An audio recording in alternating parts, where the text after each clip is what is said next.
All right, so the next really important piece of your campaigning planning is figuring out your ad budget. But this is more than just your budget, it's making sure you understand your numbers and that your numbers will work. So when we talk about this, you have to figure out the cost per click and the conversion rates that you're okay working with and what your thresholds are. So if you've got a 1% conversion rate to your front end offer, what cost per clicks can you use to drive that?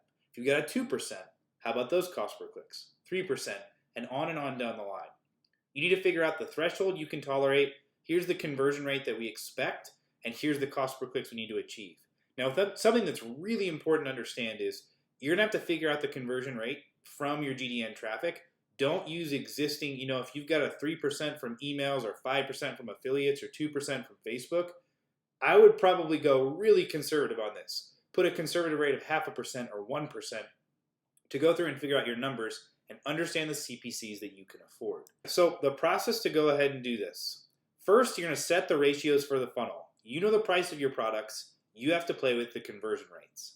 Second, you're going to add clicks and cost per click. Let's say you're going to drive 1,000 clicks. Figure out if you can make it work with 25-cent, 50-cent, and dollar clicks. Finally, you're going to use the goal you set in the last section to determine the number of clicks you need to achieve that 1,000 sales. And does the numbers work out? So once again, the answer to this question could be no. You could see, I need to spend 10,000 to make 5,000 and determine this isn't the right fit for you.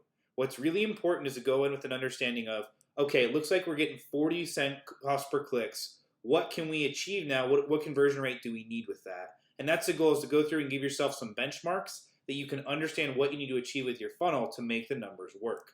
So this is kind of how we go through and do this. We've created a worksheet for you to walk you through this. But you've got your front end offer with the price and the conversion rate, your main offer, your upsell 1, and your upsell 2.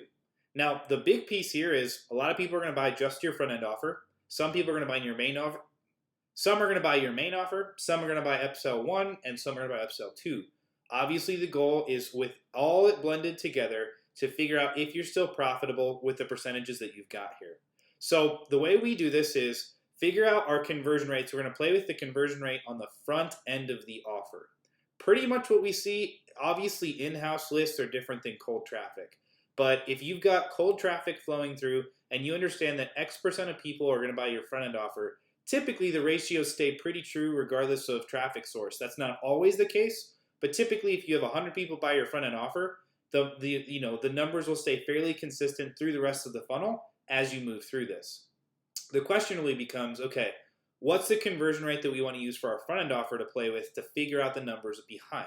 And that's really this becomes important. So if you have 1,000 clicks at 25 cents, at 50 cents, and at $1, what can you achieve throughout your funnel, and where's your break even? Is it going to work with your setup? Then you're going to come back in and figure out your goal. So your main offer typically is, like we said, we want to make 1,000 sales of the solo ads.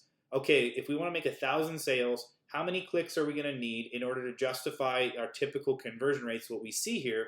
And then what we're going to do is, once we figured that out, how much revenue have we created minus our ad spend in determining our net profit.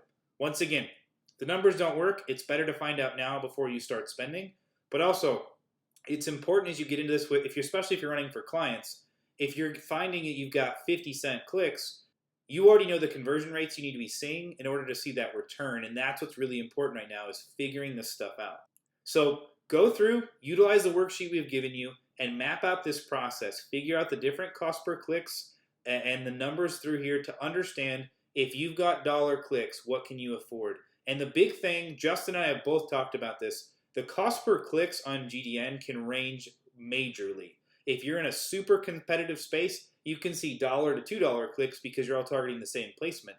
If you're in a B2C business with a really broad market, you can see 5, 6, 7 cent clicks. So it really depends on what you're targeting and where you're looking to achieve results, but understanding the benchmarks and what you need to achieve for conversion rates at each step is really important. You're setting yourself up for success when you go through and you plan this out before you start spending money.